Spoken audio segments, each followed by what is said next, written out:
Hey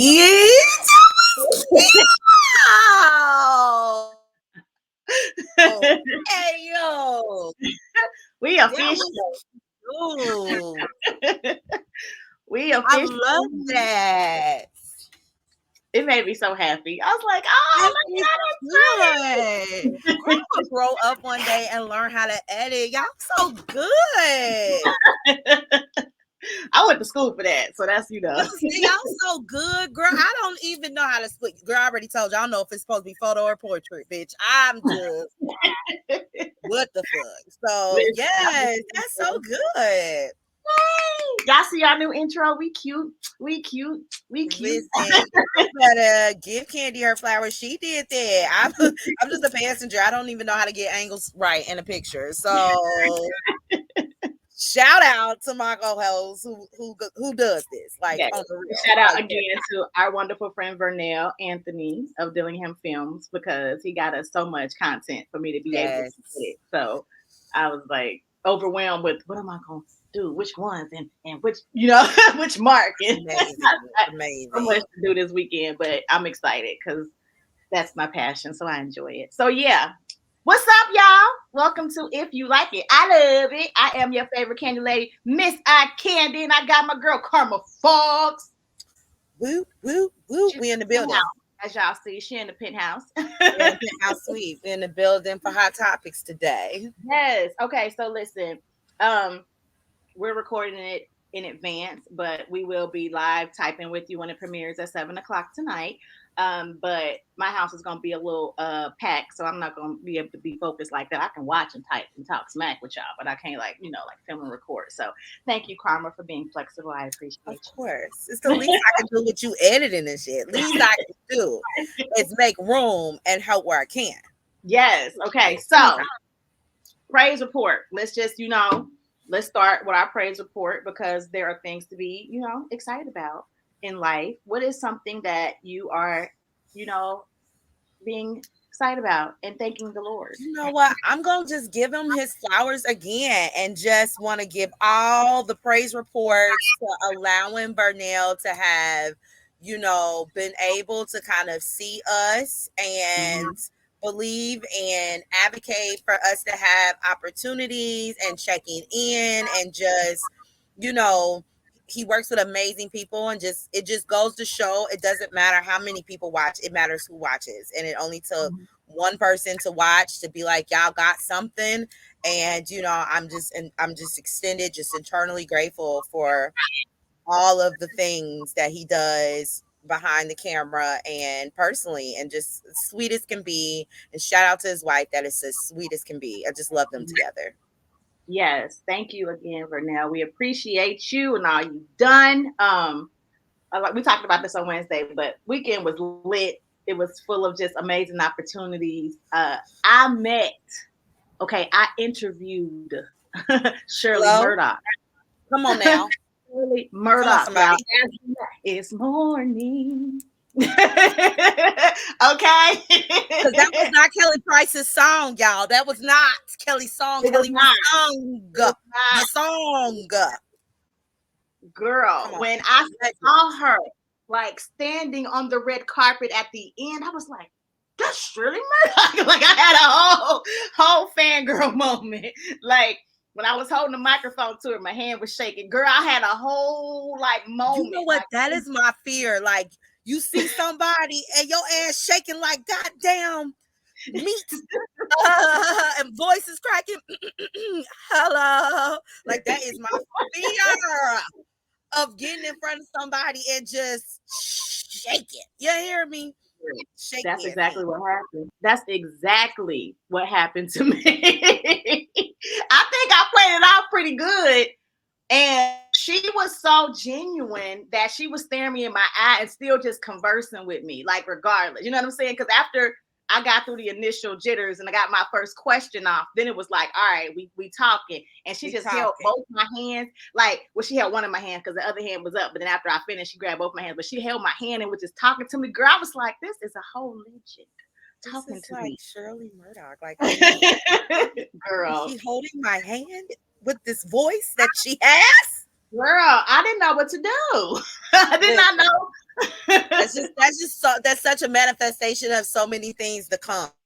Mm-hmm. I'm just claiming that this is the season of just opportunities and manifestation of things that we won't even be able to, conceive for Yes. us. Yes. I feel it. And this is the beginning. And the beautiful thing about the opportunity with Vernell is he's in the works of doing other things for us. Like he believes in us that much So that he's ridiculous. doing stuff. So He gonna make me cry. Like I don't know where we gonna be at, but I'm gonna just be like, Vernell, come on stage, come from behind the camera. Right. Amazing. What's Wendy's friend? What was Wendy's behind the camera guy? Was it Neil? That guy that she Norman Norman. It was Norman. Listen, and Norman always he's supposed to be behind. Norman, I'm Vernell. Tell the people, hey. Yes. But she always pulled a Norman. Yeah, shout out to we gonna be getting awards. I'm gonna be like, hold on, Vernell. Yes. Come up here. Okay, so I'm gonna just show y'all my praise report because it was too big to load and I'm moving too slow.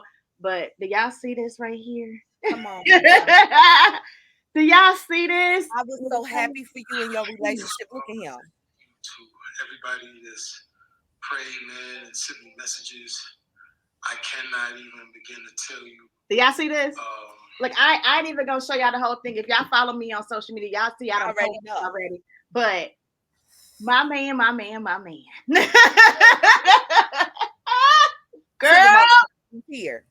Listen. That prayer don't work. Hello? Come on, somebody. That was all I was waiting for, right? I was waiting on him to just tell me himself, baby, I'm okay. I'm doing better. It's okay. You can calm down.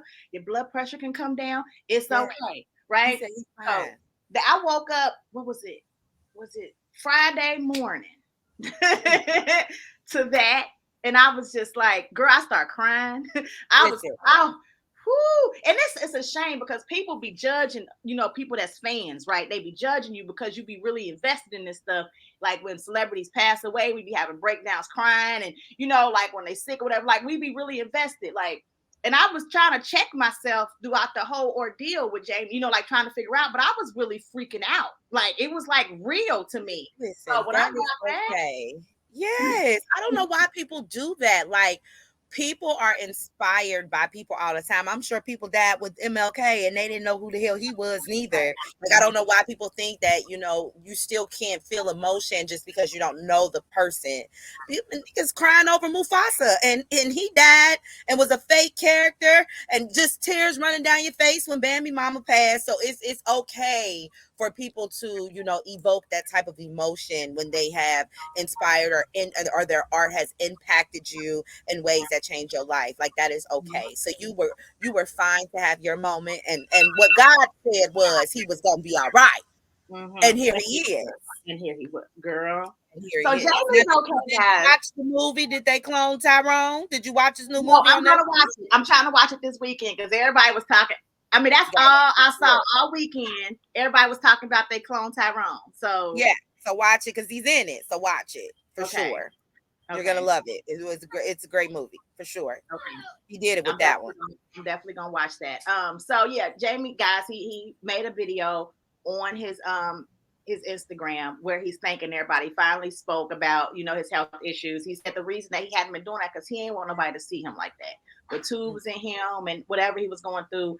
You can tell he's lost weight. You could tell, what I mean? You could see it in this. You could see a lot of stuff. You could even with his voice, you could hear a little slur. So you can tell that he's like, still trying to recover. And the fact that he had to come out of recovery just to, appease some of us, me included. It's like, y'all really being unreasonable. This man is trying to heal. But I thank you for doing it, Jamie, because like it honestly relieve some stress. How about I've been battling high blood pressure, right, for a minute and trying to change my diet and trying to change, like exercise and then doing more stuff because if I didn't get it together, they was ready to put me on medication.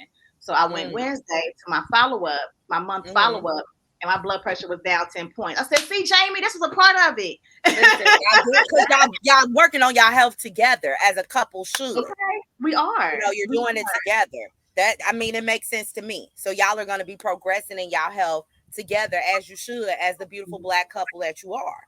Thank you. So yes, praise report, blood pressure. I gotta get no medicine now, and also my man is he's doing okay. He's recovering. He's doing okay. He said he's still working. So I'm happy. I'm happy, and I definitely have to give y'all out of pocket. Shit for Pediasure is about $20 for a 6-pack. This is yours. This is Karma talking. I'm up here like, what was that? That's yours. That's the viral video today I'm trying to upload. But the viral video of the week. It wants to play. It wants to play without me uploading it. But yeah, so that was my praise report. We got a lot of topics to go in on. I think I'm going to do your viral at the end. Yeah, let's do that. Yeah, so they can see what's up with that. But I definitely wanted to shout out Jamie, and I'm happy that you shout out Vernell. So let's get into some hot topics, y'all. Let's go. Let's just get this thing started. So first up, child, listen. Me and Karma both are just coming off of Beyonce's tour. Me in Louisville, Karma in Chicago. Yes, Chicago night 2, because night 1 y'all was a little iffy on TikTok. Night 2, I'm Chicago night 2. Okay. So the concert was great. We talked about it on Wednesday. But following this concert, we get some news. Okay.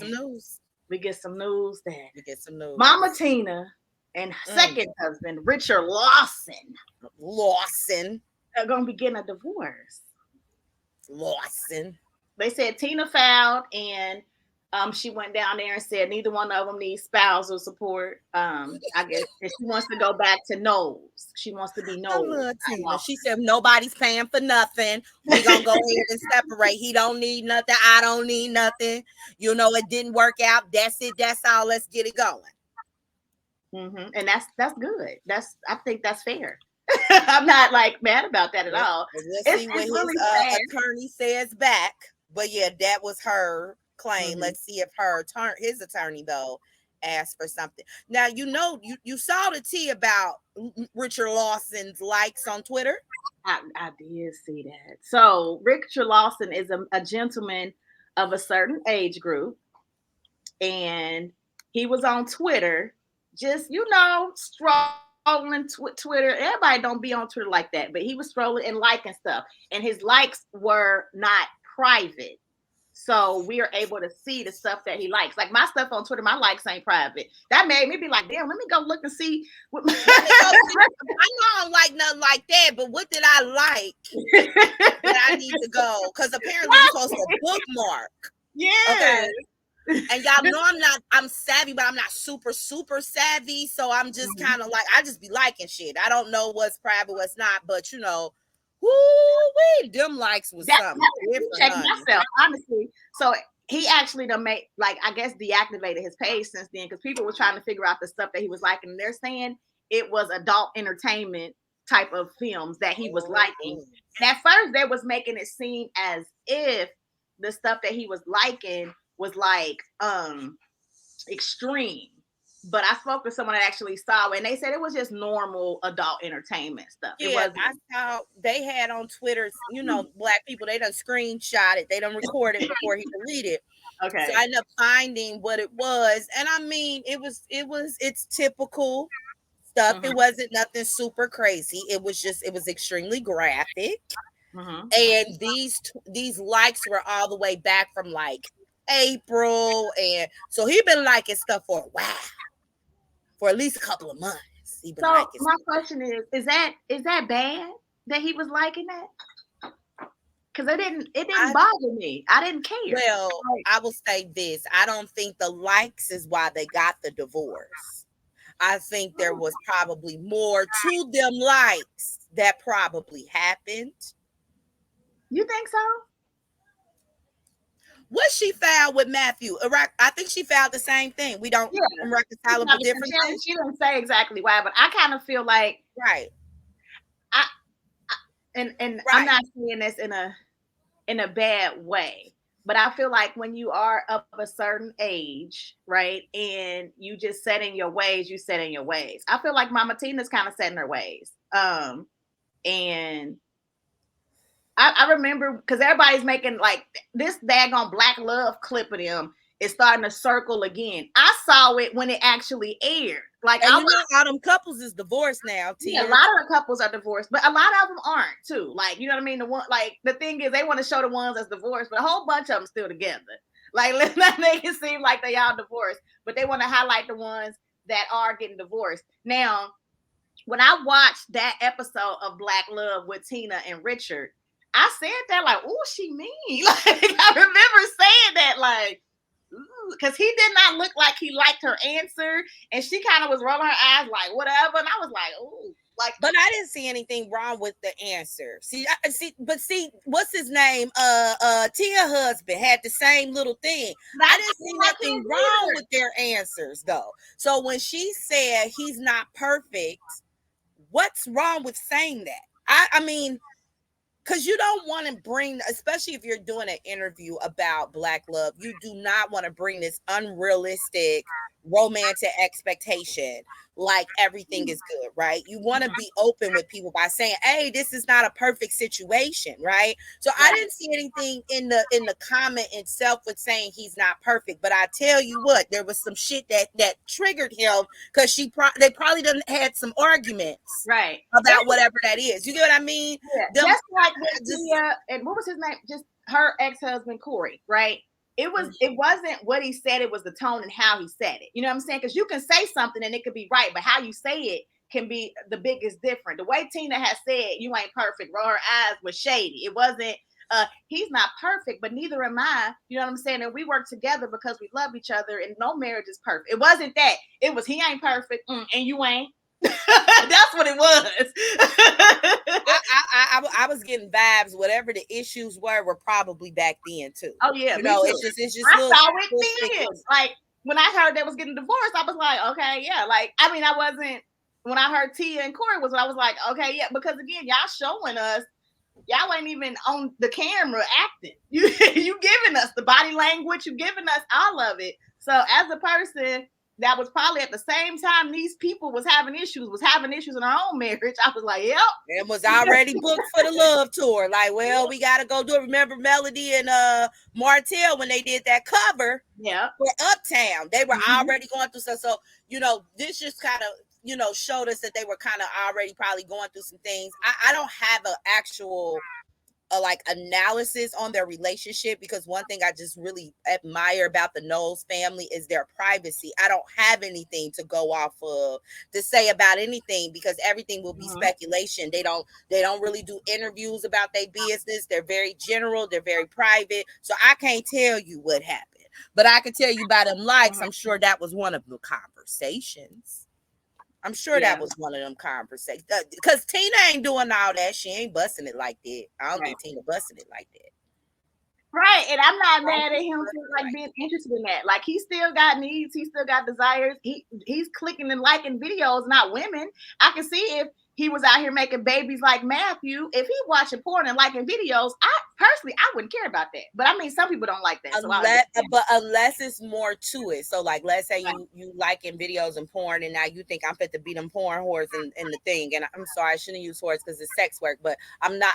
Sometimes porn desensitizes the intimacy in sex, right? And so if you're not on the same accord of how you want sex to happen, I can see that possibly being an issue. Because I may not be interested in doing what these girls are doing on this camera, right? You know, on this film, you know what I mean? So I don't think it's the likes itself. I think there was more to that. That's said, people don't really get divorced over likes and pictures. There's usually way more under it than that. I doubt if that was it. I wasn't even sure that their issues had anything to do with the likes and him watching porn. It could be something totally different. And they've been separated for a long time, and that's just the way he entertained himself. We don't know. Listen, I think seeing how the Knowles operate in general, they are people that really do commitment. I mean, even with Solange, I think she was married to Alan for about 8 years. You know, they seem like people that try to work some marriages out. Yeah. So I'm inclined to think that there might have possibly been some bigger things. Maybe you ain't gonna have no baby outside like Matthew and embarrass the family, but there might have been possible infidelities or just something a little bit bigger than communication issues. I don't see Tina divorcing over nothing small, personally. Yeah. And again, it's sad. I don't root for no marriages to, fall apart, especially a second marriage. I was thinking this was gonna be Tina's happily ever after Matthew pulled the crap he pulled. But sometimes stuff just don't work. And if they are both healthy and happy and able to move on, good luck to both of you. Tina got Blue Ivy to be helping with her career. So yeah, absolutely. I don't root for divorces, but I do champion doing what is best for both parties. And I do champion people being able to kind of go through and redefine their identity and finding happiness. Yeah. And so I'm praying for both of them that their next chapter, they will both be better versions of themselves than what they were in this marriage, because it takes two to crumble a marriage. It does. It takes two. So hopefully, both of them will be better for themselves and their next person. I hope them both the best. Yes, I agree. Okay, so next topic, Brent, Nene's son, y'all. Nene Leak's son, Brent, was arrested. Now, this young man, this was on, let me see, what did I get this on? Neighborhood Talk or the Shade Room? The Neighborhood Talk. Neighborhood Talk. Okay, so Brent was, Brent. Was it Brent? No, Bryson. Bryson Bryant, arrested for possession of fentanyl, allegedly gave the police his younger brother's name, Brent Leaks.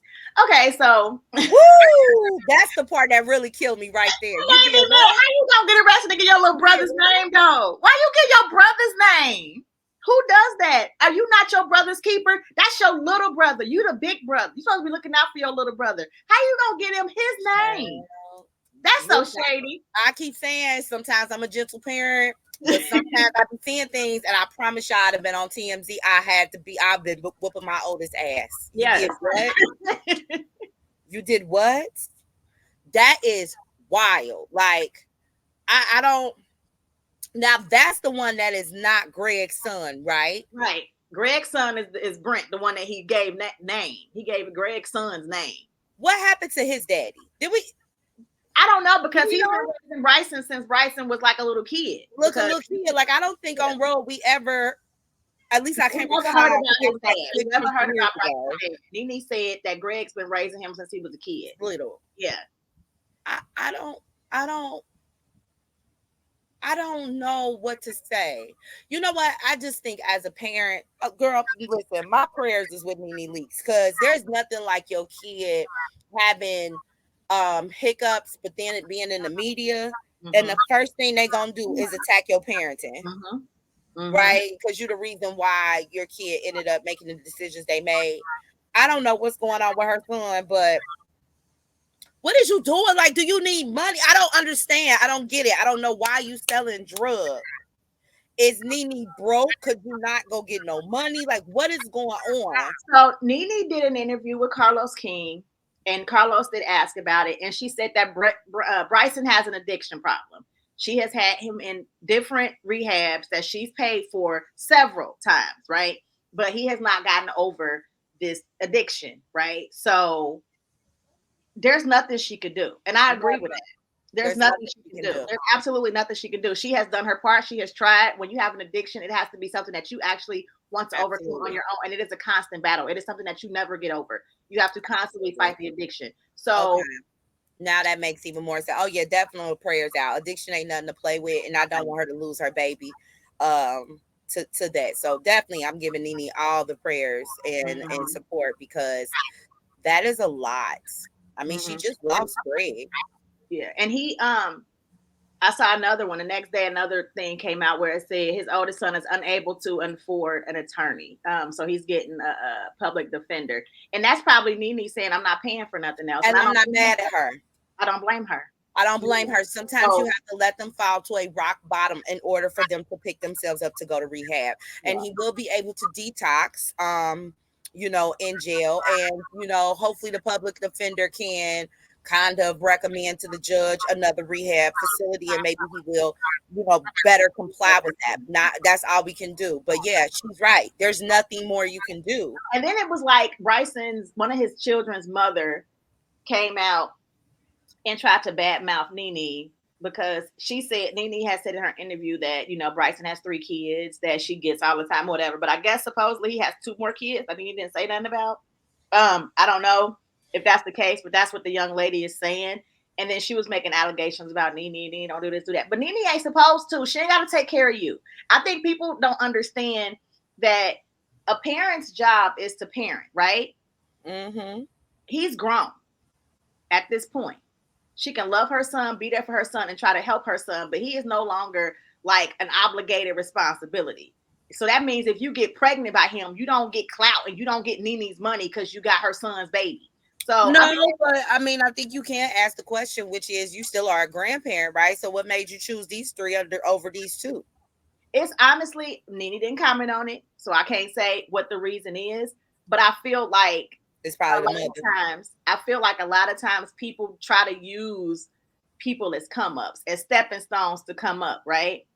So you might not agree with something Nene said. Nene might not agree with something you said, and y'all got y'all little, whatever. But it's Bryson's job to step up and be a father and take care of it. She was saying something about Nene ain't there for Bryson. She ain't doing nothing. If she's unpaid for rehab a few times, she is there for him.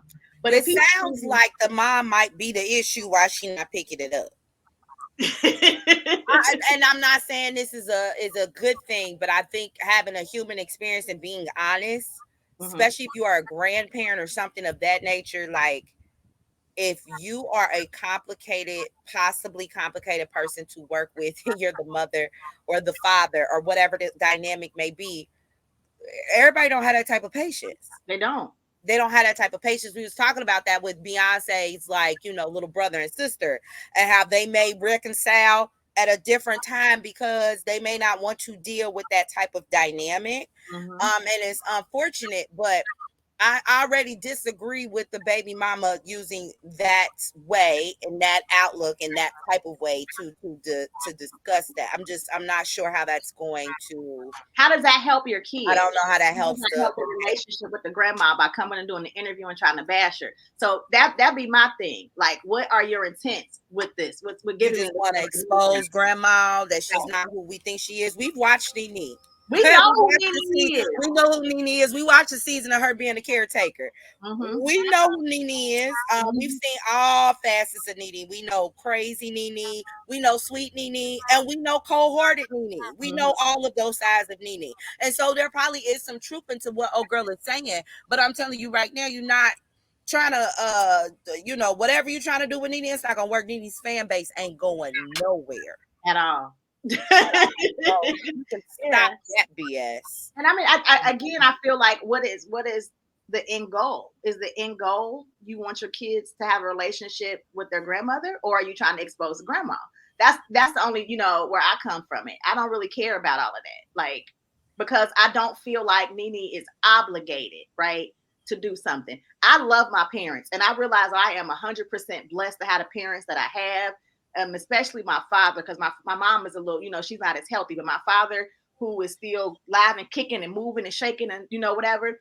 When I'm working, I'm doing stuff, my father has my son, and my father loves it. Right now, he said it's the best time of his life, enjoying kicking it with his grandson. But I'm blessed to be able to go out, to be able to work, to be able to do anything I need to do. And he like, yeah, I can do this. I'm retired. I ain't got nothing to do. Like, I have that, and I'm blessed, but I also don't take advantage, and I don't feel like I'm entitled to it, right? I have a person that I know who gets upset when their parents are busy, right? Like, they might want to do something last minute. Like, I want to go out to network, or I want to go out to this party or whatever. And the parents be like, well, I can't do it today. I got something going on. And then it's like, don't nobody help me. Y'all get on my nerves. I just asked you. And it's like, they don't have to. They don't have to. They don't. I do think there's a balance. I'm trying to find a different word than obligated, because no one's obligated, right? But then there's also like this kind of balance that needs to happen. But that is your grandchild, right? Like, as a parent, you're not obligated to take care of your kid. You can go give them up. Yeah. right? Like just because you birth them, you're not obligated to keep them. You I guess can give them up. I guess when I say obligated, because I do understand it's the grandparent It's thing. like I a don't balance. Yeah, I don't understand how some grandparents, because I wasn't raised like this, be like, yeah, I'll watch your kids, but you gotta pay me. Like, what? Gotta pay to watch your grandkids? I don't understand that. Yeah, so that's what I mean. Like it's a balance. Like, I no, don't your understand that. parents don't But gotta be on demand babysitter. right, That's I cool. feel They like, but I have feel like lives. sometimes people do feel like it's an obligation. Absolutely. Like They it's do like feel if I like, call you, drop everything you doing yeah, and like watch it's an my kid. That's entitlement. crazy. Because I've watched it, and I think, and I think that sometimes when we have a conversation about it, where I challenge this person, like, why do you feel like they have to? Like, they raise their kids. Their kids are all functioning adults. Now is retire time. Now, if they want to go on a cruise, they can. They want to go on a trip, they can. If they got a party to go to, they can go to it. They don't have to drop stuff because they have grandchildren. Like, I totally understand that I'm blessed that for the most part, my parents will do stuff like that. But I also am considerate too. Like, I'm asking them, is it okay? I try to make plans. I try to organize it. I try to make sure the kids is good. And if they say no, cool. Because it's my kids. Right? Like, I don't understand. But I mean, I've seen a person get really angry, feeling entitled. And it's like, you can't just demand they stop their life because they your family. Like, I just, you know what I mean? So that's what I'm saying when I say, I agree. Like you can't think that your family is just going to be obligated to always drop everything like they don't have lives. You have to be considerate of their lives, responsibility, and time. On the flip side of that, there are some grandparents out here that don't really want to be grandparents. Yeah. And not really form or cultivate relationships with their grandchildren. And you are now the new matriarchs and patriarchs of your family. And I think that's effed up too. Like you said about paying and stuff like that. That's weird. That's weird. Yeah, I don't get that. But see, again, sometimes I can understand where they coming from just off of the entitlement of it. You know what I'm saying? Like, drop the kids off, and you will say, you know, I'm gonna come and get them tomorrow. I'm gonna come pick them up tomorrow, and you don't come and get the kids for 3 or 4 days. Oh, you got it. Y'all got it. Y'all okay? So yeah, you need to leave some money, because now I gotta like get extra food, or I gotta get extra stuff for these kids. So I do understand it. I have been the person that has been like the resident daycare to friends and stuff like that. And it happens still to this day sometimes where somebody will say, oh, I'm gonna drop them off just for, you know, a few hours, and then they end up here for like 3 or 4 days. Like, you know what I'm saying? That so I get to put stipulations on it. Like, yeah, nah, you need to leave some money because it costs me money, more money. Some of these old people on fixed incomes. You know what I'm saying? Absolutely. I would think that in a reciprocated relationship that naturally people would ask, hey, do I need to bring food? Do you have food? Do you need this? Can I bring you that? Here's this that's organized, right? I'm talking more of those parents that aren't the grandparents that aren't the best. Yeah. And you come with a little toxicity, right? Yeah. Those are the ones I'm saying to do better. And then the ones that are a little entitled, yeah, you need to do better as well. We need a balance. We need to balance. Need a balance. Needs a balance. And this is coming from somebody that is totally privileged in that aspect. You know what I'm saying? Like, I'm not anybody that's about to like type me, check me, say something to me like, girl, whatever. Yes, I am privileged, blessed, and highly favored. And I love my parents and honor them for it. It ain't like I don't be like, thank you, mommy, thank you, daddy, what you need. They get good parties. Like, they, you know what I mean? I turn it up for my parents because I understand I'm blessed, because I've seen the other side of it. I've seen parents, not be there for their grandkids, not have relationships, not have this. So I'll be like thankful, like, thank you, y'all. Y'all dope. I love y'all because I am blessed. And even with my daughter's grandfather on her father's side, her grandpa is the truth. Like, I'm blessed to have some amazing grandparents around my kids. So I can't complain about that. I'm blessed and highly favored, and I appreciate it. All right. So speaking of kids, Karma, let's talk about this child care drama situation. There was this daggone daycare that had posted a Facebook post, girl, and they exposed, let me see, this lady name is, that's the parent. If you see her, Kiana Lindsay, she's the parent. So a daycare posted a picture of her, and you can see over here, you see the $240.75 balance. The parent was 4 days late making payment. So they made a post about her. Miss Kiana Lindsay, your child, this on Facebook.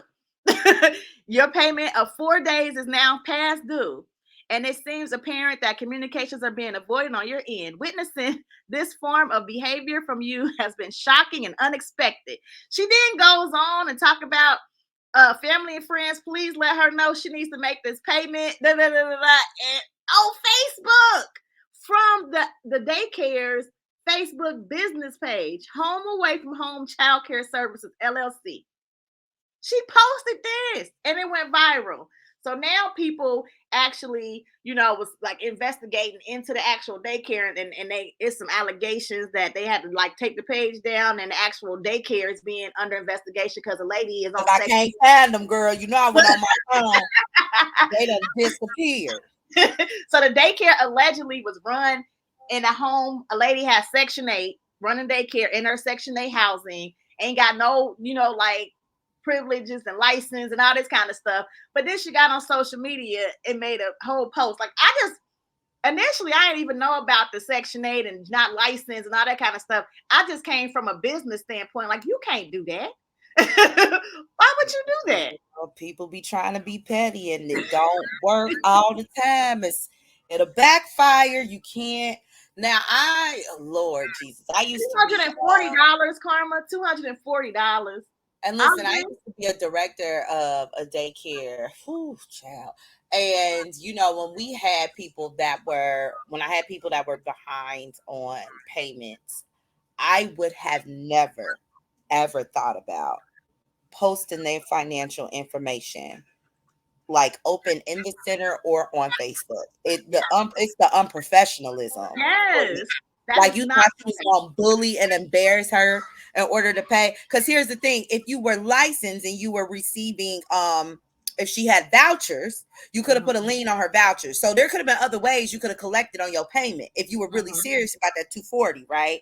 You never even had to go to Facebook but since it sounds like you was running a little underground. Now you done messed up your side hustle. Congratulations. You played yourself. Play stupid games, win stupid prizes. And let me tell you, the internet don't forget, girl. The internet don't forget, so you could try to come back with a different name. If they find out you're behind it, they're gonna do it all over again because the internet don't forget. They don't forget. So congratulations. I hope that I don't even know what to say. Good luck to you on your next endeavors, and I hope you don't lose your Section 8. Playing with somebody over $240. Right. I keep telling people, y'all better stop talking about people. Sometimes you don't know you don't know whose ancestors and who's anointed. Just gonna backfire on you every time. Yes. All right. Speaking of somebody that played herself, Kenya Moore, Karma's girl, did an interview recently about her ex-husband. Let's just watch this real quick. My ex-husband is fighting me in court, and we could have been divorced by now, but when you sue someone for divorce, the custody of a child, a minor, comes into play. Mm-hmm. So we were very close, and then the last mediation, he wants to challenge my right to have the final say on her filming because he's now on a reality show. Oh. He's on a reality show? Mm-hmm. What show? I don't know. He's filming a reality show. I was like, wait, I haven't seen this show. He's filming. Is it ensemble? Is it just him? He won't tell me a lot about it. Does he want her on the show? Yes. And so now that's what's causing the divorce proceeding to move forward, because I'm like, that's what I sued you for custody for, is because you were trying to keep her off of TV. Real Housewives. Yeah. Now you want to be on a show now all of a sudden, and you need my permission for her to be on that show because I have final say. Right. And it's like, it's just so much BS. You have created a monster. He wants to be on TV now. Yeah, but everyone told me that. I remember before. When he was just at Soko. I don't want to be the owner. I used to go there. Angela's like, I've been in this restaurant before. I was like, okay. I brought you there before you had the wings. I did. Yeah. The mac and cheese. Yeah, the mac and cheese is I'm a very good girl. Good. Yeah, it's good. The food is good. Yeah, she's not going to hate on the food. Yeah, I'm not going to hate on the food. Listen. Well, I'll be damned. That now makes so much sense because the custody. Let me tell you, I've seen so many people go through custody and they weren't even married. So custody can be very draining when it comes to divorce or just establishing custody rights when you're not in a marriage. So I can understand that. Now this makes so much sense because probably whoever's network he is going to be on may have a competitor clause where Brooklyn can't be on both. And that might be the holdup because they had to get permission for Martell to go to Bravo because they're on different networks. So he's not on Bravo. So now Brooklyn is probably a battle of whose network can she be on for which show. Now that makes sense on the hold up. And they may, but see, again, I kind of feel like this can also be solved with maybe we can do it every other season. I never cared for Mark, so I'm just not surprised. I didn't like him when he came on my screen, right? And he kept trying to act like he didn't want to see. I didn't like him then. And now he wants to be on TV. He didn't want to be on TV, but now he wants to be on TV. Now you got to be on TV. Now you got to be on TV. Okay. We ain't watching it. We Team Twirl. So I don't know who's watching it. It must be Team Twirl haters because women are the #1 consumers of reality TV. So I don't know where you going and who gonna watch it. Yeah, it can't be about him. I don't see any. It's got to be an ensemble. Like she said, it got to be somebody else got to pull me in to want to watch it. I'm not a Kenya fan, and I'm not interested in watching Mark. You know what? You know what I can see? I'm not even going to hold you. And some people might watch this. What if it's the ex? Remember we used to have the Kevin Hart ex-husbands of Hollywood? Yeah. What if it's Peter and Mark? and Apollo? And all the exes of the housewife shows on a show. That might be good. Now that's you might watch that. That might be good. Some people might watch that. I wouldn't be surprised if Patricia and them is all together. I probably wouldn't want to watch it still because I couldn't stand Peter being like. I can't stand none of them. Yeah, so I probably still wouldn't want to be into that. I'm not interested, but that could get some people, some messy people that actually want to do it. Because they may, it's always a population that thinks it's the woman and not the man. So that population of women might want to watch them to be like, see, I knew Mark wasn't that bad. It was just Kenya. Yeah. I knew Peter wasn't that bad. It was Cynthia. No, it was totally Peter. But no, wow, he was the most unproblematic housewife. You can't even get that off Peter. That was all you. And Mark trying to be on TV and didn't want to let Ken be on TV. Absolutely not. So I don't care. That's wild. No. See, this is why I be talking about in divorces. It brings out the worst in people. And I'd have punched his ass in mediation. Somebody would have had to come and get me because I know you lying. Woo, child. God bless Kenya. Okay, so let's talk about this real quick. We have not touched on this at all. Karma has touched on this on her social media, but we have not touched on this on this show. Oh, Jesus. Let's talk about your friend Carly Russell. Carly! If y'all been following, the only reason I'm doing this now is because now we've kind of gotten a little bit of conclusion going on here. Because at first it was just like, we're just going to watch it. So as we know, her lawyer has come out with a statement saying that she apologizes. She lied. She done confessed. She lied. No one told her to do it. No one did it with her. She lied. So then today I saw this come out that she is being charged with 2 misdemeanors in connection to kidnapping hoax, and arrest warrant has been issued. Okay. So the kidnapping hoax that she did, she is paying the consequences. Remember, play stupid games, win some prizes. So would you like to give them an update? Because you totally followed it. I kind of was like, Well, I mean, the charges was just brought today. As you said, the statement with the lawyer, I believe, was on Monday. I mean, we've all followed it. I think everybody in the nation knows about Carly and how we came here and the Tyler that wasn't there. Mm-hmm. See, I haven't said not one word about this. Okay, so here's what I'm gonna say. I'm gonna say something on both sides.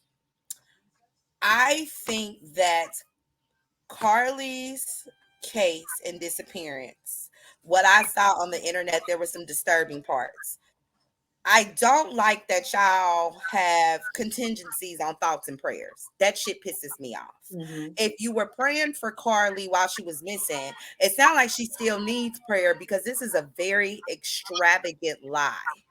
This was a lot that impacted her family, millions of people. I mean, people that searched for her. Some people were triggered by it because, you know, there was a person that that was heading the search whose own daughter in 2019 was actually kidnapped. There was a lot of components to this. And so to me, the prayers are still needed. They're still needed. So I didn't care for that. I don't like that people keep saying Carly pushing us back with Black women being missing. There was no progress to begin with. Let's keep it 100. We picked this case. Okay, we shared it. There are 30,000 people that we could have been sharing that was missing. We picked this case because we like things that are salacious and interesting. And the more interesting to the missing case, the more that we watch the story. Like Anika Jenkins, like Kendrick, like Carly, like these cases that are not just, someone walking out and disappearing. Y'all aren't interested in. Y'all were interested in this case because there was an unknown child and a possible sex trafficking that could have been attached to this. Y'all picked this case to go viral.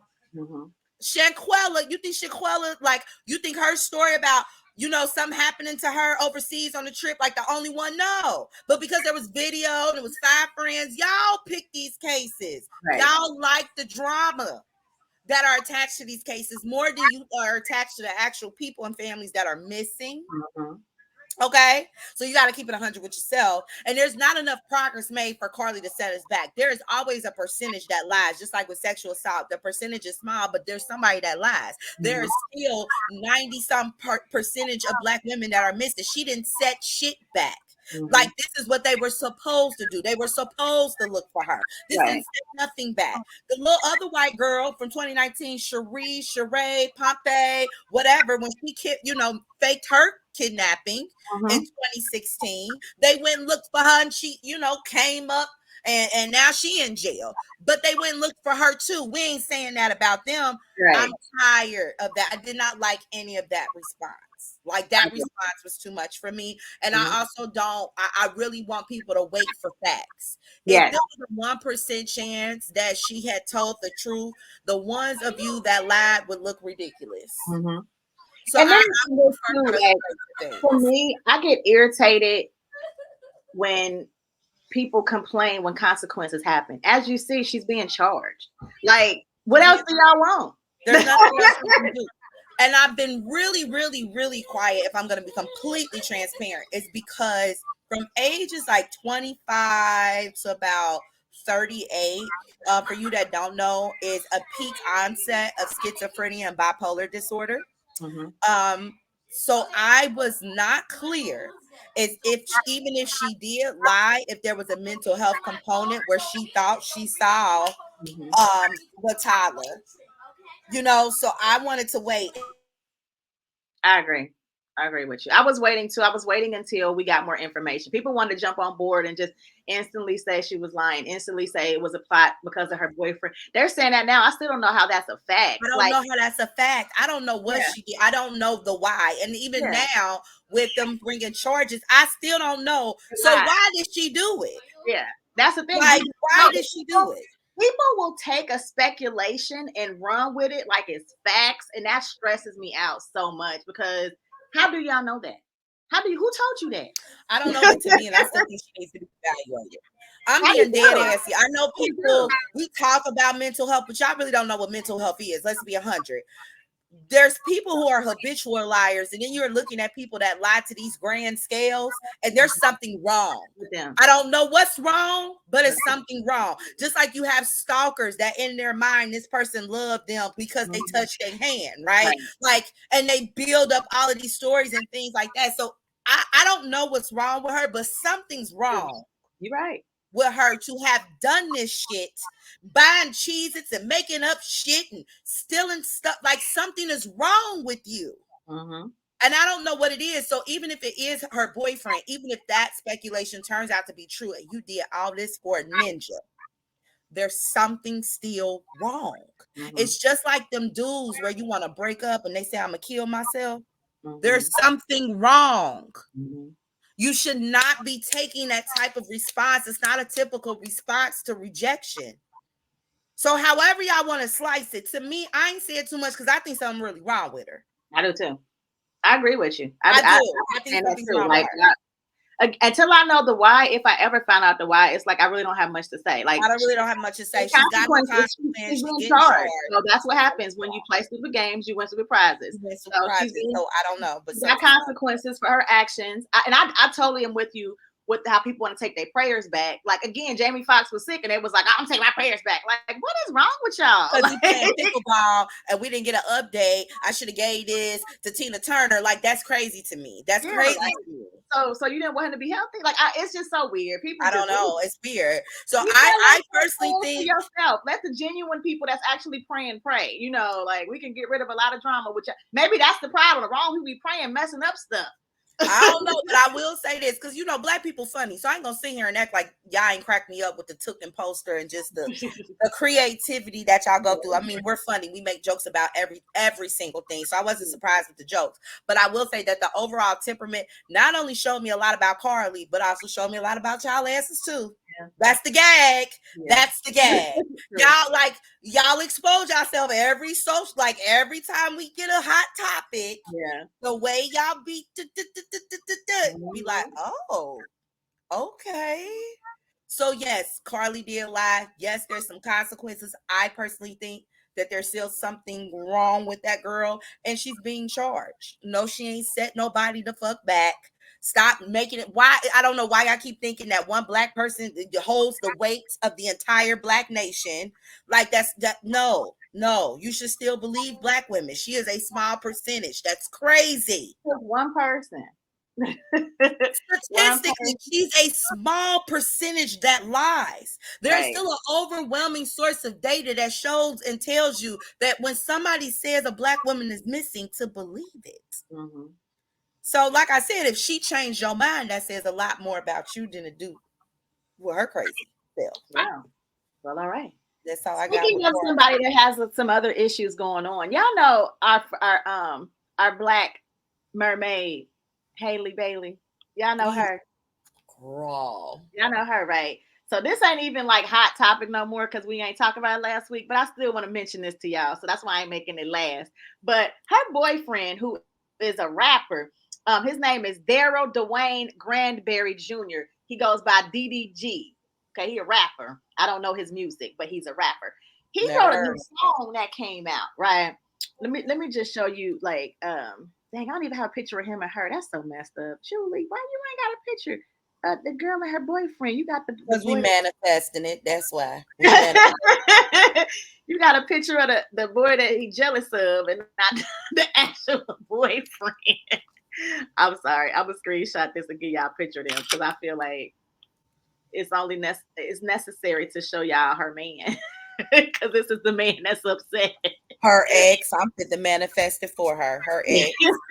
Okay, so her boyfriend DGG recently released the song, and some of the lyrics are a little bit problematic. It just shows some insecurity that this young man had. He's a very attractive little dude. Like, I'm like, oh, little baby. Okay, so let me get these lyrics pulled up so I can read a little bit to y'all real quick. Let's see. So the young man he says, I'm trying to figure out, where is that? Now, verse 2 is the one. It's verse 2, y'all.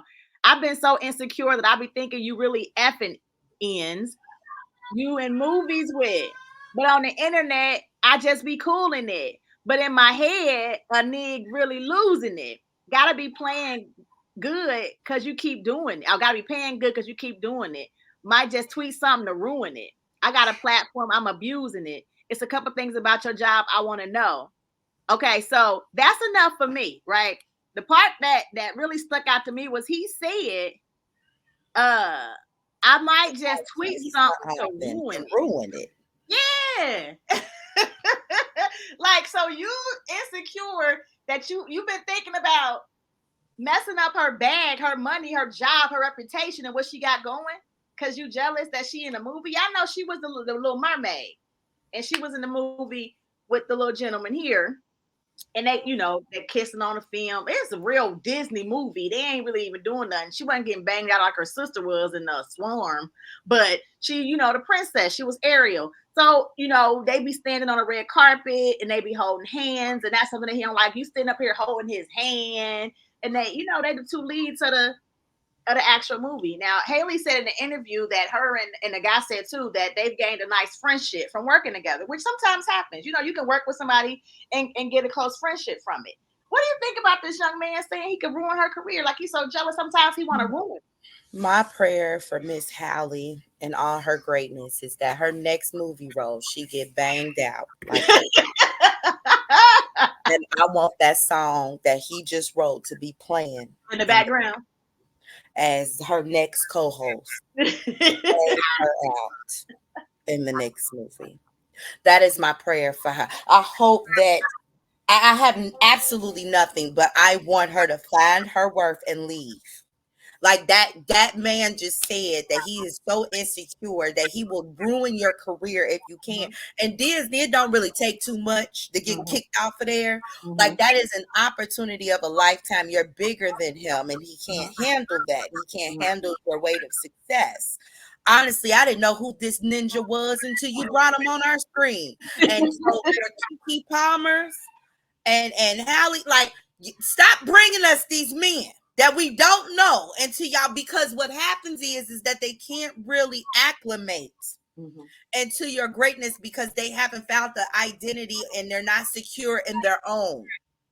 And so they come to F up your aura and your greatness. Stop bringing us these dudes. I ain't never heard of no DDPDG, and I don't want to. I ain't never. The only PNG I heard of is Procter and Gamble. I don't know who this DNP do not disturb person is. I don't know who he is, and I don't want to. So do you think that this is why celebrities tend to want to stick in those celebrity worlds? Because it is hard from the outside looking in to get somebody that's that big and has that many people at them or whatever. Like, I could understand being insecure. I could totally understand human nature. If your person has a lot of people that thinks they're beautiful or that's sexy and fine, like, you could date a celebrity dude. You could date Michael B. Jordan and be a regular girl. And a lot of girls is at him trying to get with him.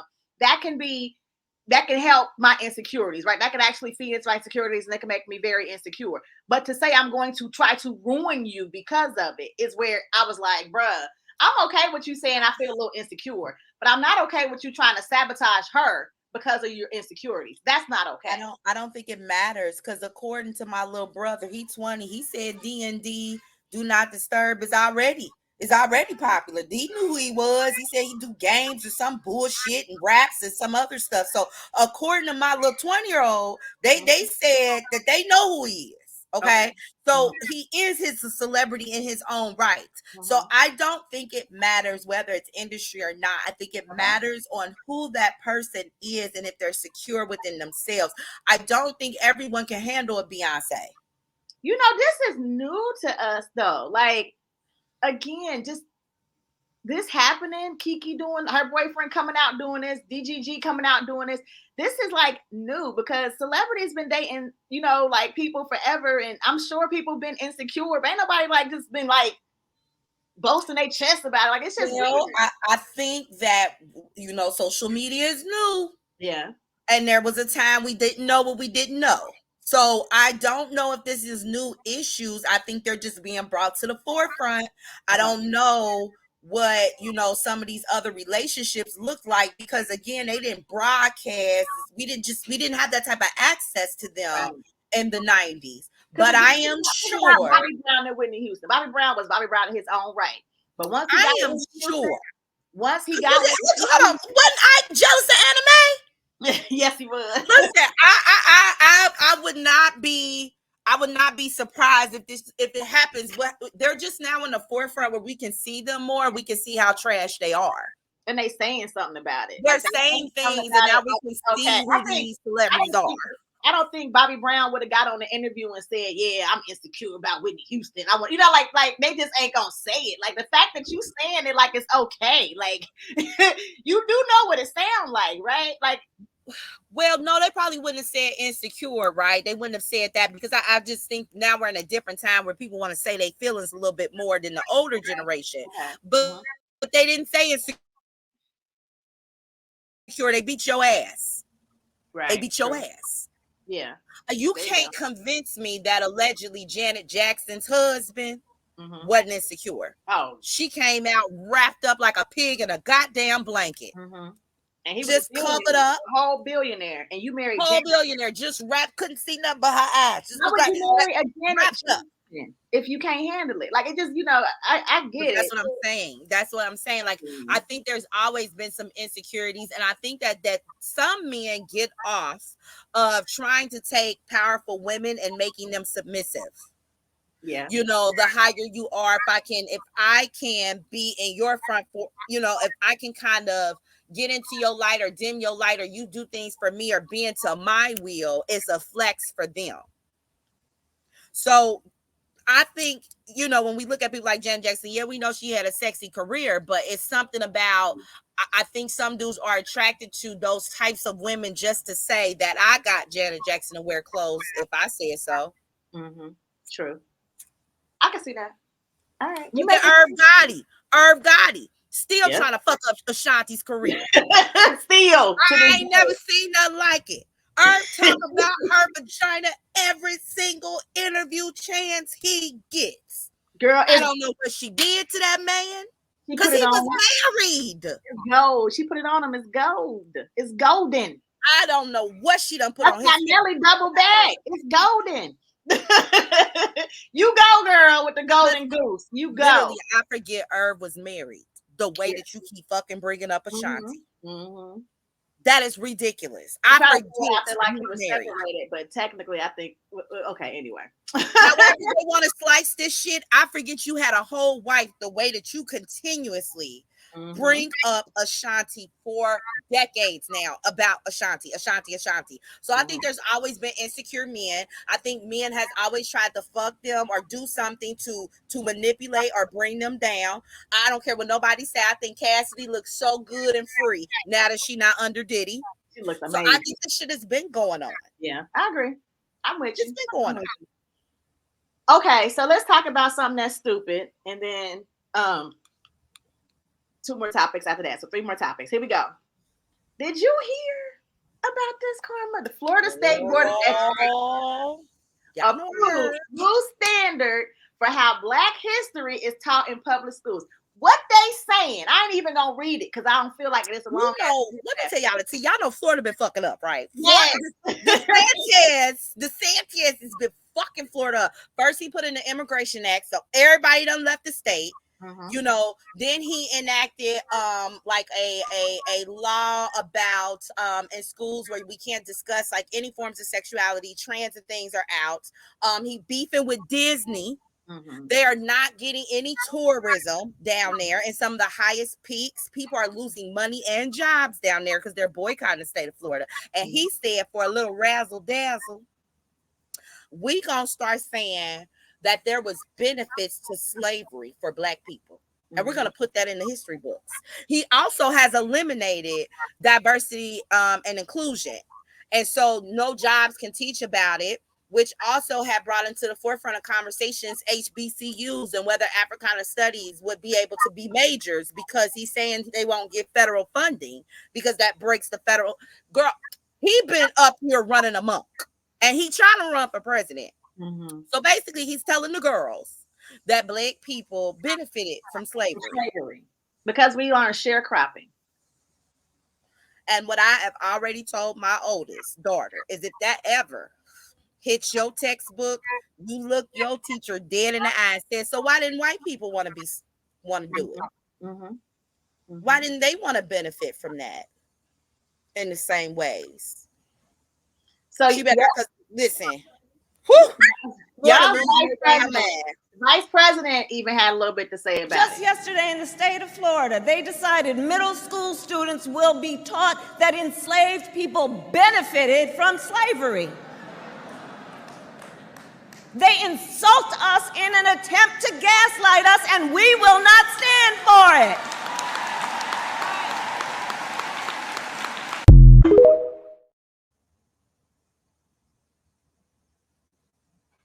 Kamala, but what you gonna do? I'm not a fan of little Miss Kamala. I'm not a fan. What you You gonna do? sat here when you got elected and acted like everything was good in the hood. Yeah, now all of a sudden you racism, upset. like America wasn't racist, didn't have racism or something. You crazy just said that. And now you saying they gas like, no, you playing in our faces. That's what you're doing. You're playing in our face. So do you think like Michelle would have never. Michelle Obama would have never. When you give people an inch, they take a mile. Is that what's happening right now? Listen, the Biden administration has been gaslighting since on their tour. Mm-hmm. Since on their black tour. Since he sat on Charlemagne and the Breakfast Club, because that's really Charlemagne the guy and the Breakfast Club. Since he sat on them and said you wasn't black enough if you didn't vote for him. He's been gaslighting us forever. He doesn't have the millennial and Gen Z vote. Joe Biden has the older people's vote. X and boomers, and more boomers than anybody. Yeah. So like they're not even the people's choice. That was just some people had to pick from. Yeah. We ain't never been here for Kamala or Joe. At all. And I don't give a damn. I'm not trying to hear nothing she's saying. Because y'all knew how fucked up Florida has been forever. And so is the state of Texas. Mm-hmm. They already have strict abortion rights in Florida. The list goes on. He don't even have people have a concealed and carry in Florida no more. You can carry your gun around without a concealed and carry. Florida's off the goddamn chain. And what's unfortunate is there's people down there that cannot move out of that state. They don't have the means to move. They got to go down with the Titanic. They can't leave the state. So all these people that's suffering down in Florida, that's regular schmegler, that's being impacted by no tourism, they ain't getting no tips, all this type of shit. Y'all knew that, and y'all done nothing. So I don't want to hear about you being upset and raising your goddamn voice. We don't care about none of that, Kamala Bear. I don't care. What are you gonna do? Sounds like homeschooling's gonna take over again. Most people can't do that and work. I know. Because they would have already done it. Yeah. They need public school in order to work. Mm-hmm. That's why I say it's very unfortunate for the residents in Florida because their chances and their options are limited. Yeah. It's very limited. So are we going to be able to pray for them and not take our prayers back? I've been following Florida since his ass got in there. So my prayers been messing up. Y'all need to go ahead and find a scandal or something. Get him out of here because it is ridiculous. Like he is just running amok. What scandal? Like Trump cheated during the like what are you talking about? Like we had Trump. Like scandals don't matter. You know what? The only reason that Trump is most likely not going to be able to run from president is because they went on ahead and did this thing because it had been and that's it. But he had scandals prior. He said the only reason they're actually like prosecuting going forward with it is because they don't want him in office. Like, they could have been got him out with this stuff, but they kept brushing it off when it was happening. Because the same stuff Trump was in trouble for, he was in trouble when he was running for president for the same stuff, but y'all still let it go. So whatever is going on with DeSantis, y'all can get him out of here if y'all really want to. Get him out of here. Could, but Trump, I keep like D.L. Hughley, and I'm not even a fan of him, but he stated it so eloquently, which is Obama is where America wanted to be, and Trump is who we are. Yeah, Trump is who we are. Y'all let him go because that's what y'all want. That's who he is. He's just not polished, but that's the person y'all want to run America, and that's just what it is. So, as Black people, as we always do, girl, we just gonna make it through. That's all we can do. That's all we can do. Just you gotta unlearn and unprogram your kid when they come from school and say that ain't true. Yes. Soon, Florida gonna start banning books. Yeah. For them to even read. Florida's gonna be off the damn chain. It's watching it to see what else he gonna come up with. Cause he pulling stuff out his butt at this point. Like, that's what I said. I don't know what in the Handmaid's Tale and shit we watching in Florida, but Florida is getting like y'all really should be paying attention to Florida because if Florida is successful, they'll continue down to other states. So Florida should be something we keep our eye on. Not that you have anxiety about it, because bitch, we can only do what we can do. Right. But pay attention to what's happening down in Florida because we're in Ohio, and Ohio's a swing state. Yeah, I ain't seen a Democratic governor, and I don't know how long here. Right. We're a swing state, so it can go left at any time in Ohio. Mm-hmm. And that's the thing. I lived in Florida, so I'd be like, oh my gosh. Like, you know what I mean? Like, it affects me. I got family in Florida right now. So it's very much so like disheartening. Now, I ain't gonna lie to y'all, because I ain't self-righteous. I know y'all on strike, but I ain't gonna hold y'all. I already budgeted to take my baby to Disney because he want to see Mickey in 2024. So y'all may see me with Mickey. Cause them babies ain't got shit to do with Legoland and Universal Studios. I'm a Harry Potter fan. I gotta go touch it before y'all burn this shit down. It's probably gonna be real cheap too.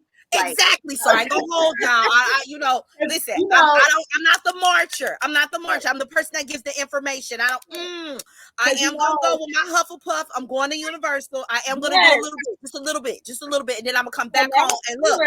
Last year we took ours. We took our two last year to Disney, and it was a whole experience. I'm so happy I got to do it before it's gone. Like, I gotta go before Disney pack up their shit and leave, and y'all go bankrupt.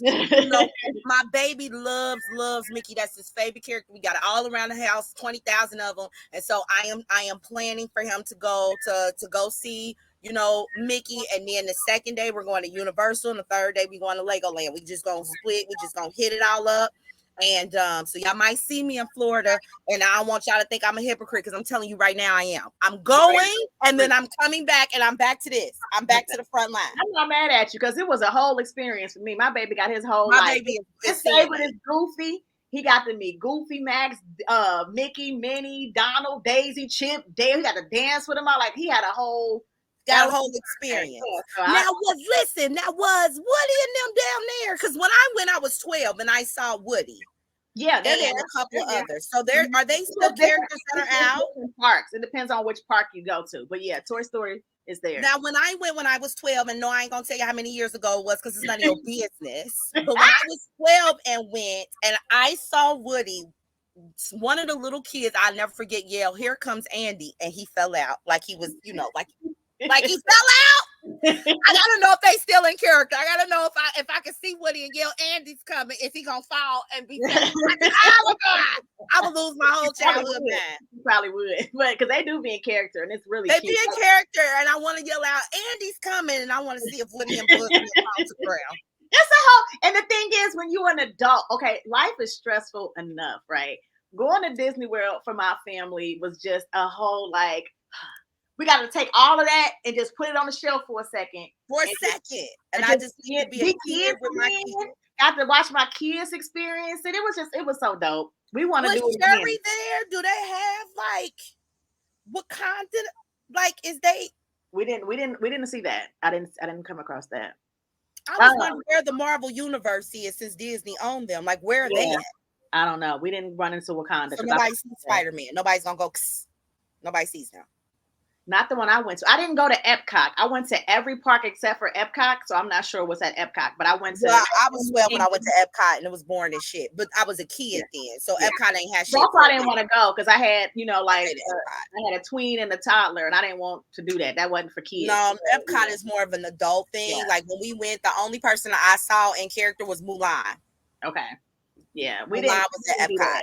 We did Animal Kingdom, Magic Kingdom, and Hollywood Studios. And I think if Spider-Man is and then somewhere, it'll probably be in Hollywood Studios. But we were on a mission to get Cairo to meet every character and get autographs from every character. I just went down, because I told them when we get to Universal Studios, they already in character. We are a Hufflepuff.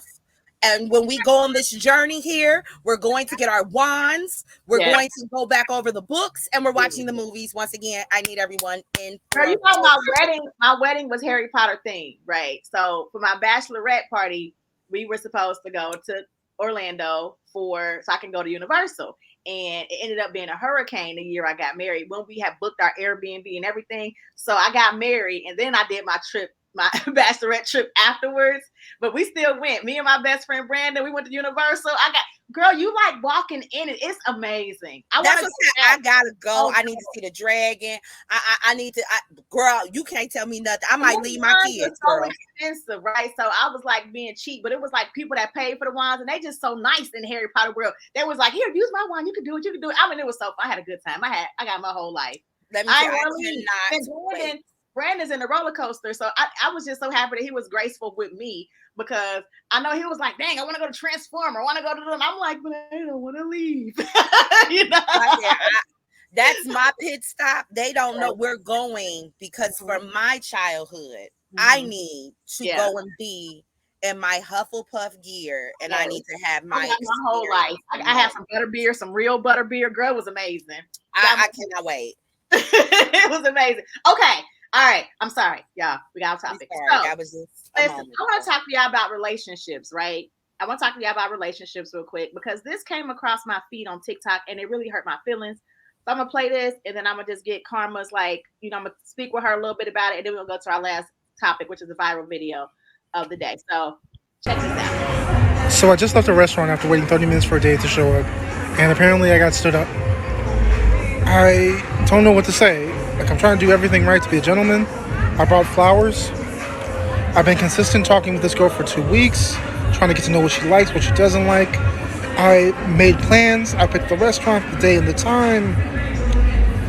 I've done everything to be just the kind of guy that would value somebody's time.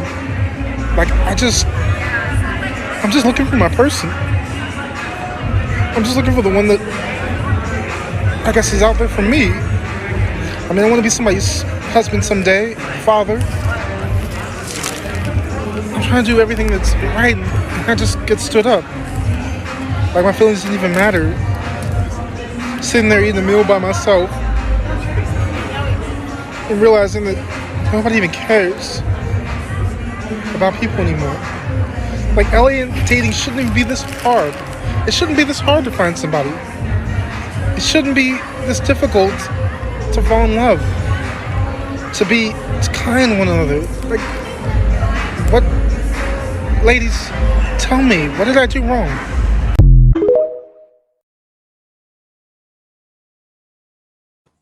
Who did it? Who is she? See, now I gotta go find a TikTok, because I know Black TikTok found who she was, because I need to hear her side.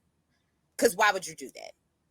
Oh, I think everybody can relate to that in some aspects of, if you are, bettering yourself and you are searching or longing for some companionship, and you're trying to do the right things, and that match just hasn't happened for you. And I think that his vulnerability is very relatable. Now, whether people want to say, oh, he a crybaby or cheesy, y'all done cried and been cheesy, you just ain't doing it on the internet. I refuse to believe that emotion is not universal at some point in your life. So I don't know, maybe, I don't know if he'll see this or not, but I guess my advice would be to always remember that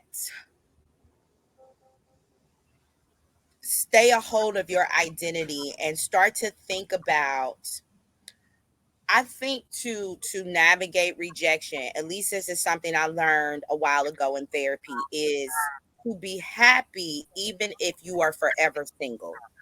If you can find happiness with the idea that you may never find someone, that rejection don't hurt as much.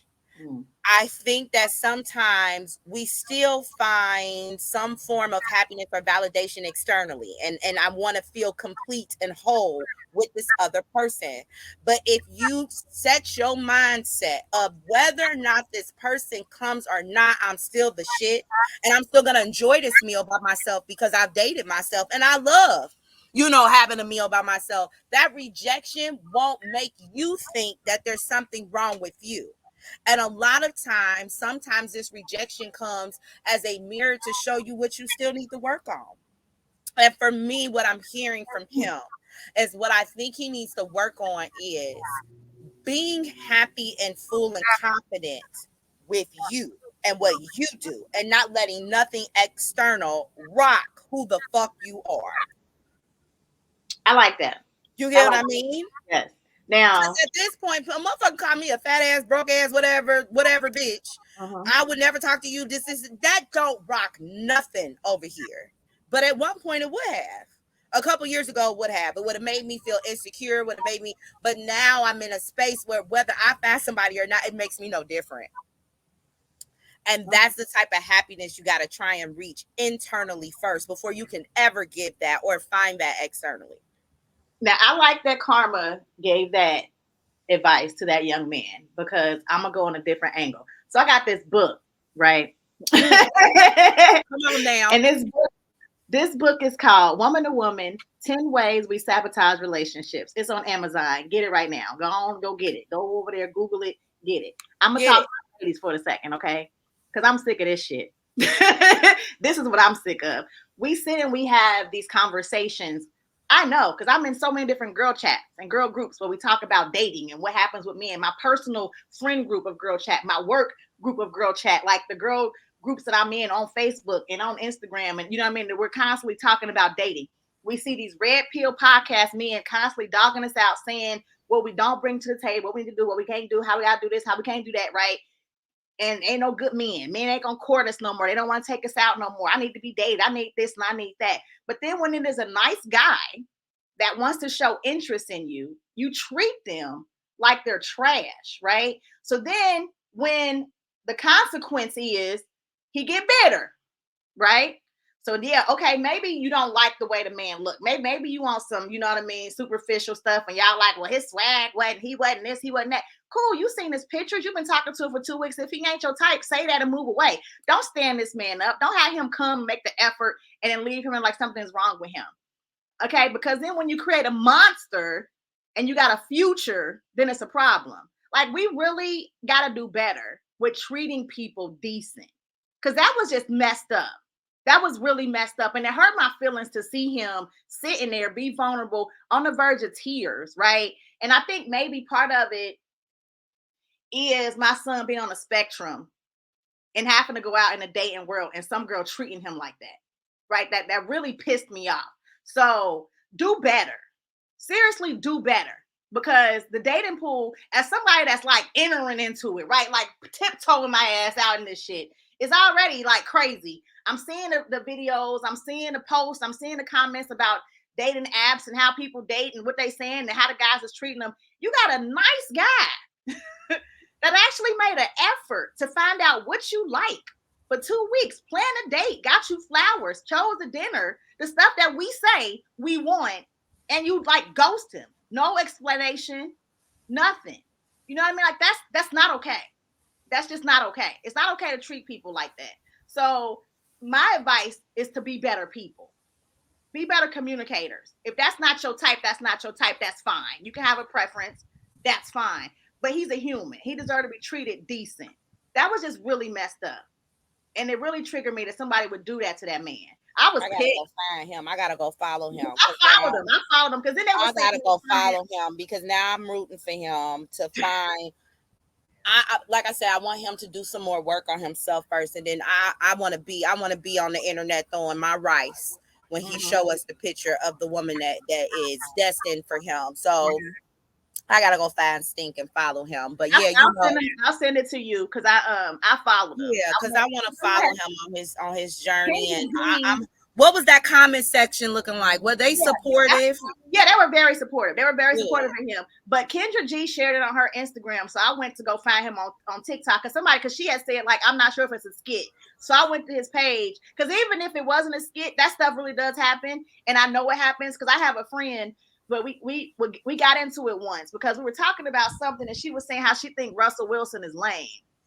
And I was like, how he lame?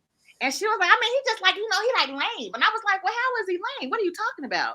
And she was like, just the way he carry himself, like he just seems soft. I said, he played professional football. How he soft? Like, I was just asking her, like, because you're not going to just spit something and you ain't got nothing to back it. Are you just talking out the side of your neck or you really got a reason? So I was asking her how.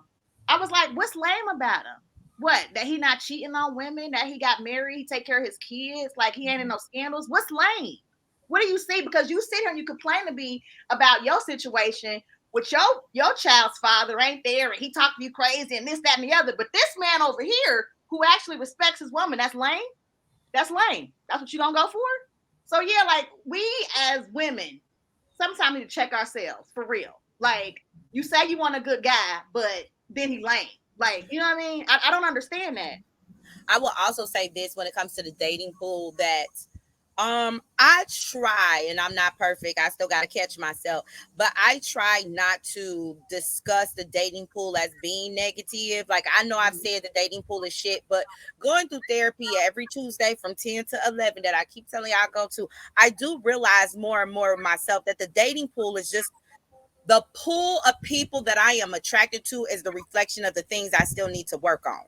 Because the more that I work on myself, the less bullshit I encounter in a dating pool, because bullshit filters itself out, right? Like, there are certain conversations where I feel like if I'm leading too much on a conversation and I'm allowing you to talk and you ain't talking about shit, dead.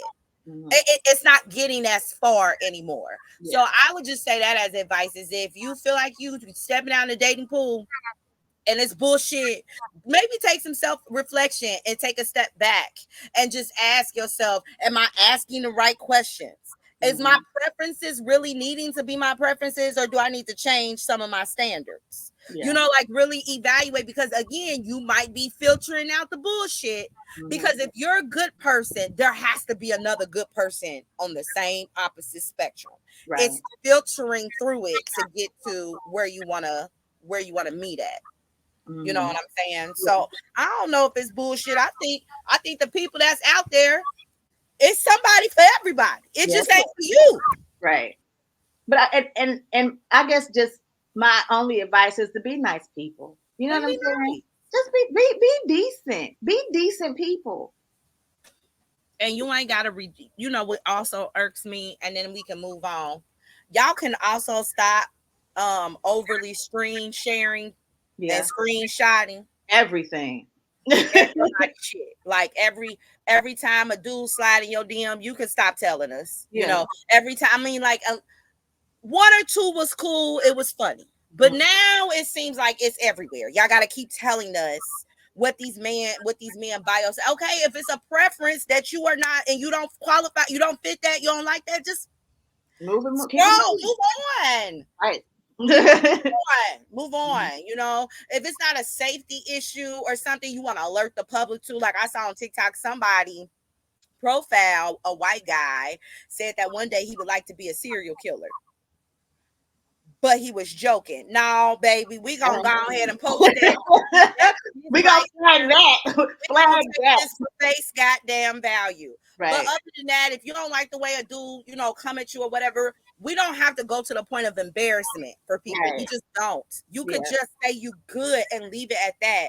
That also hurts men's self-esteem as well as women. We don't have to do that to each other. Just move on, boo. Delete it and move on. Yeah. Exactly. All right, so let's go with the last topic. Viral video of the week goes to my girl Karma. Boop, boop, boop, boop, boop, boop, boop, boop, boop. Y'all, Karma went viral. Y'all want to see it? Here you go. Okay, having a kid with special fucking needs is not for. So I have 4 kids. One that's typical, she's 9. And then I have a 7, 3-year-old, and 18-month-year-old.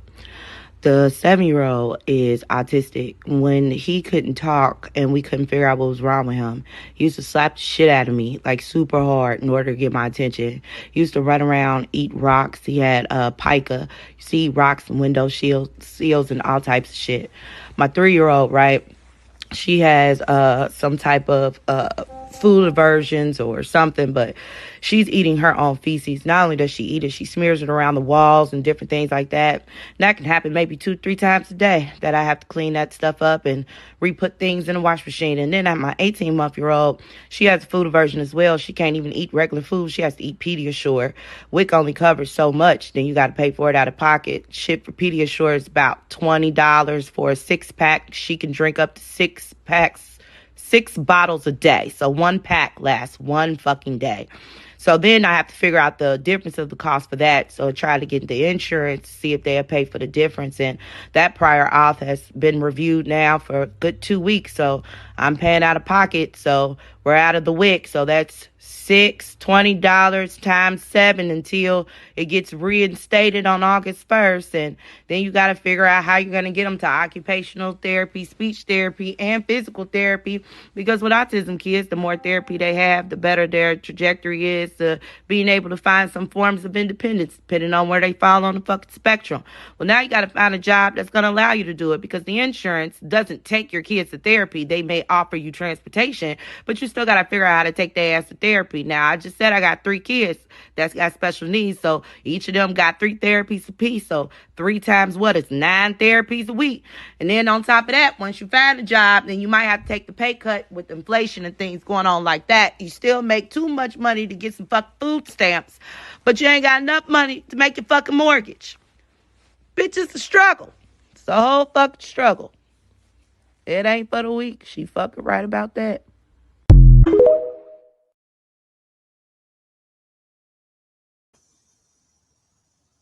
I like the way you was taking a nap at the end. Like, I'm taking, because you know why? On Bible. Bitch, that was like the night we came back from one of them concerts. That was like Friday or Thursday night. I had slipped into a moo-moo and did that video. It was like, okay, let me see this real quick. I'm gonna make, and I rolled over and went to sleep. No bullshit. Like it was like I had no idea until people started sending me and texting me. Mm-hmm. I didn't see any of the notifications. I don't get notifications on my phone. I gotta go on the app to see it. Mm-hmm. So we're up to like over 230,000 views on that video alone. And so yeah, girl, I don't know what's out. I just shit. I didn't know it was gonna be this deep. The thing that made it go viral, in my opinion, was just that it was so relatable. I didn't know it went viral because, you know, I'm still in the mix of the city, you know, trying to keep up with these events. And shoot, I was probably asleep with you. Okay. But when I sent it to you, I said, girl, I think this is going viral. Like, let me see what she's talking about. So I'm kind of like, oh, you going viral. I think I'm going viral. Like, I think it's happening. Yes, viral.